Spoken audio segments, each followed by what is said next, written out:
নমস্কার বন্ধুরা, অ্যাস্ট্রোসেজে আপনাদের সবাইকে স্বাগত জানাই। শনিদেবের রাশি পরিবর্তন হয়ে গিয়েছে। শনিদেব তার বর্তমান কুম্ভ রাশি ত্যাগ করে গুরুর মীন রাশিতে প্রবেশ করেছেন। এটি একটি বড় ঘটনা গোচর অনুযায়ী। হ্যাঁ, শনির মহাপরিবর্তন হয়ে গিয়েছে। এটা সব রাশির জন্যই বিশেষ প্রভাব ফেলবে। তবে আজকের এই ভিডিওতে আমি আলোচনা করতে চাই মেষ রাশির জন্য। মেষ রাশির জন্য শনির এই রাশি পরিবর্তন কী প্রভাব ফেলবে, কারণ শনির রাশি পরিবর্তনের সঙ্গে সঙ্গে আপনার শনির সাড়ে সাতির প্রথম পর্যায় অর্থাৎ ফার্স্ট ফেজ শুরু হয়েছে। তাহলে কেমন থাকবে মেষ রাশির অবস্থা? আগামী সময়ে কী লাভ, কী ক্ষতি হতে পারে, কি সতর্কতা রাখা উচিত হবে আপনার, কি করা উচিত হবে আপনার, কোনটা শ্রেষ্ঠতম উপায় আপনার জন্য হবে, এই সাড়ে সাতিতে কষ্ট থেকে রক্ষা করবে কি আপনাকে, কি করা উচিত আপনার জন্য, খুব সঠিক কিছু উপায় নিয়ে আজকের এই ভিডিওতে আমরা কিন্তু আলোচনা করব। সবাইকে নমস্কার জানিয়ে আজকের এই ভিডিওটি শুরু করছি। এক অত্যন্ত গুরুত্বপূর্ণ ভিডিও আমি আপনাদের দিতে চলেছি, তাই পুরো ভিডিওটা দেখবেন অবশ্যই, এবং ভিডিওর শেষে এবং মাঝে মাঝে কিছু সঠিক উপায় কিন্তু আমি আজকে আলোচনা করব, সেদিকে মনোযোগ দেওয়ার চেষ্টা করবেন। আজকের এই ভিডিওটি জন্মরাশি চন্দ্ররাশির ওপর ভিত্তি করে তৈরি করা। এখানে বলে রাখি, আপনারা যারা নিজেদের বাচ্চাদের প্রেডিকশন করাতে চাইছেন তারা অবশ্যই আমার টেলিগ্রাম চ্যানেল জয়েন করে নেবেন। লিঙ্কটা ভিডিও ডেসক্রিপশানে পেয়ে যাবেন। আর যে সকল বন্ধুরা নিজেদের রেমেডিস বা প্রতিকারের জন্য স্টোন ব্যবহার করতে চাইছেন তারা অবশ্যই এই ভিডিও ডেসক্রিপশানে আরেকটি লিঙ্ক দেওয়া থাকবে, একবার চেক করে নেবেন। নেওয়া না নেওয়াটা সম্পূর্ণ আপনার ওপর, কিন্তু কী ধরনের জিনিস ব্যবহার করতে বলছি একবার দেখে নেবেন। চলুন তবে মূল আলোচনায় ফেরা যাক। শনিদেব এখন আপনার রাশি থেকে দ্বাদশ অর্থাৎ 12 নম্বর ভাবে এবং গুরুর মীন রাশিতে গোচর করেছেন। যদিও শাস্ত্র অনুযায়ী মীন রাশিতে শনির গোচর খুব ভালো বলা হয়েছে মীন রাশিতে গিয়ে শনি সব দিক থেকে সুখ সমৃদ্ধি প্রদান করেন, মান সম্মান প্রদান করেন, অর্থাৎ খুব ভালো হবে। দণ্ড দান করেন না, গুরুর মতো ধর্মগুণ গ্রহণ করেন।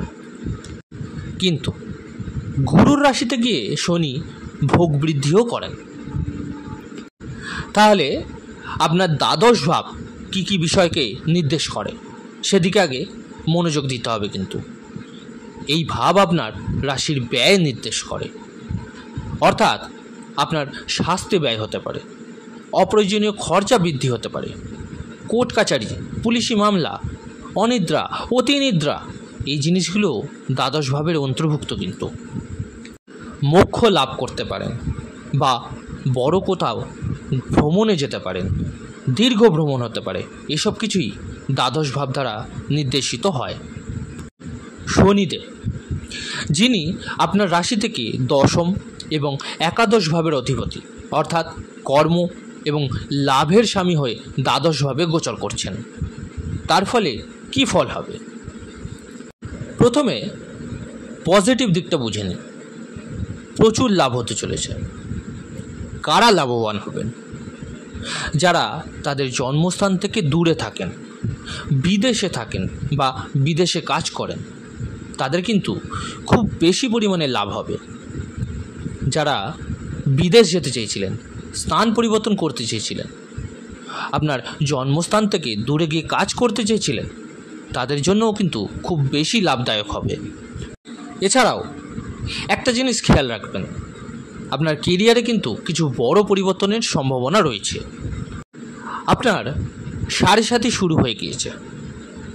শনি যেহেতু কর্মের স্বামী হয়ে দ্বাদশ ভাবে যাচ্ছে, দ্বাদশ ভাব আবার পরিবর্তনের দিকেও ইঙ্গিত করে, অর্থাৎ আপনার কিন্তু স্থান পরিবর্তনের যোগ তৈরি হবে। অনেকে চাকরি পরিবর্তন করতেও হতে পারে। ব্যবসা বাণিজ্য এক জায়গা থেকে অন্য জায়গায় আপনাকে স্থানান্তরিত করতে হতে পারে, এই অবস্থা কিন্তু থাকবে। তবে একটা জিনিস খুব ভালো, লাভেশ হয়ে গুরুর রাশিতে আপনার রাশি থেকে দ্বাদশে যাচ্ছেন, অর্থাৎ টাকা আপনার কাছে আসবেই আসবে।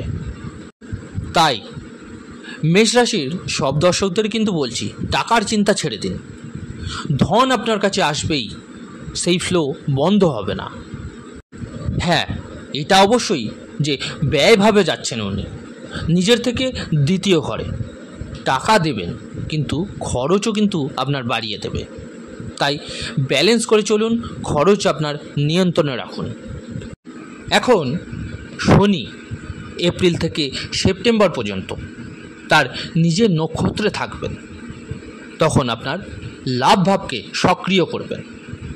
তাই 2025 আপনার জন্য খুব ভালো হতে চলেছে, অর্থের দিক থেকে খুব ভালো হবে। ধন আপনার কাছে প্রচুর আসবে। হ্যাঁ, এটা অবশ্যই আপনার মাথায় রাখতে হবে যে সঞ্চয় করাটা আপনার জন্য খুব জরুরি হয়ে উঠবে। পাশাপাশি স্বাস্থ্যের দিকেও নজর রাখতে হবে। পরিবর্তনও হবে, স্থান পরিবর্তনের যোগও থাকবে।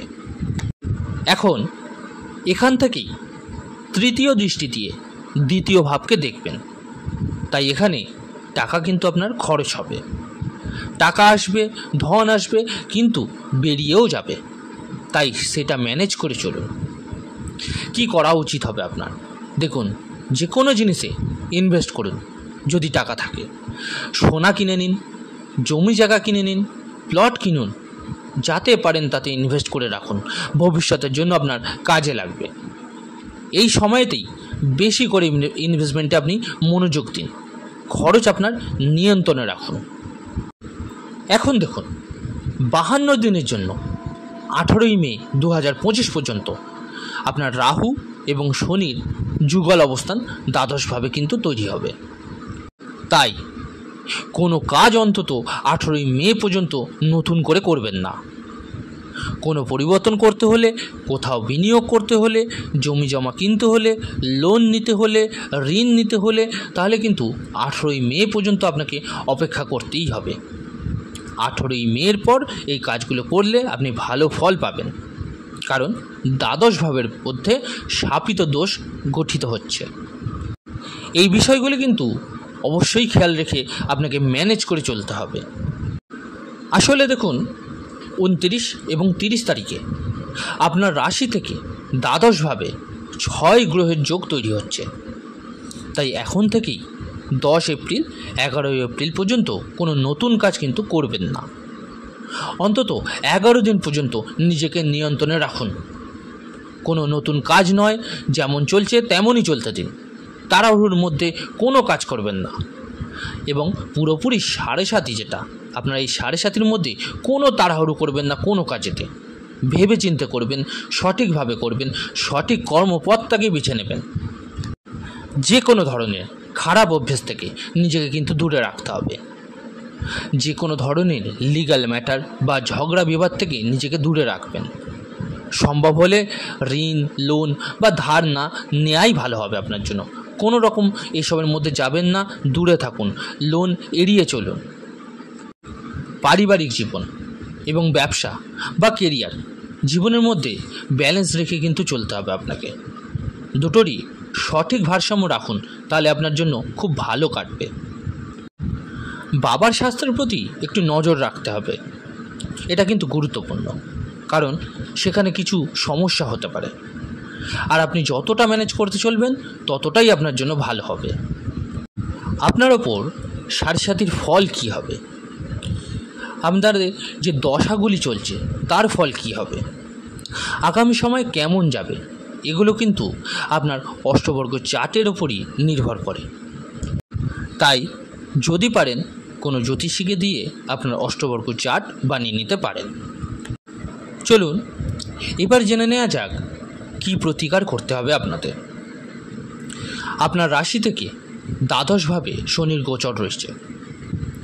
12তম ভাব ঠিক করার জন্য অপ্রয়োজনীয় খরচা, স্বাস্থ্য সমস্যা এসবের সমাধান করার জন্য, যাতে আপনি সমস্যার মধ্যে না পড়েন, আপনাকে যে কোনো হাসপাতাল, অনাথ আশ্রম বা বৃদ্ধাশ্রমে, যেহেতু শনি বৃদ্ধদের ও রোগীদের কারক, নিয়মিত দান করা শুরু করতে হবে আপনাকে। দেখুন, যা আপনার দ্বারা সম্ভব তাই দিন। আপনি চাইলে অর্থ দিন, খাবার দিন, ওষুধ দিন, চিকিৎসার জন্য সাহায্য করুন। নিয়মিত ভিত্তিতে যদি আপনি এটা করতে থাকেন তাহলে কিন্তু আপনার সাথী প্রভাবিত করবে না আপনাকে, নেগেটিভ ফল দেবে না আপনাকে, অপ্রয়োজনীয় খরচ হবে না আপনার, স্বাস্থ্য সমস্যা হবে না আপনার। অনেকটাই সাথী কুপ্রভাব আপনার থেকে আপনাকে বাঁচিয়ে রাখবে, খুব ভালো ফল পাবেন। এখন দেখুন, আপনি চাইলে আরেকটা জিনিসও করতে পারেন। একটা 7মুখী রুদ্রাক্ষ ধারণ করতে পারেন, গলায় পরতে পারেন, খুব ভালো হবে। এতে শনির নেগেটিভ প্রভাব আপনার ওপর পড়বে না। কোনো সন্দেহ নেই যে 7মুখী রুদ্রাক্ষ যদি আসল হয় তাহলে তা আপনার সব সমস্যার থেকে রক্ষা করবে আপনাকে। সাথী আপনাদের শুরু হয়েছে, কিন্তু যদি আপনি সতর্কতা অবলম্বন করেন, পরিকল্পনা করে চলেন, তাহলে কোনো সমস্যা হবে না। অর্থের সমস্যা হবে না, খরচের সমস্যা হবে না, স্বাস্থ্যের সমস্যা হবে না।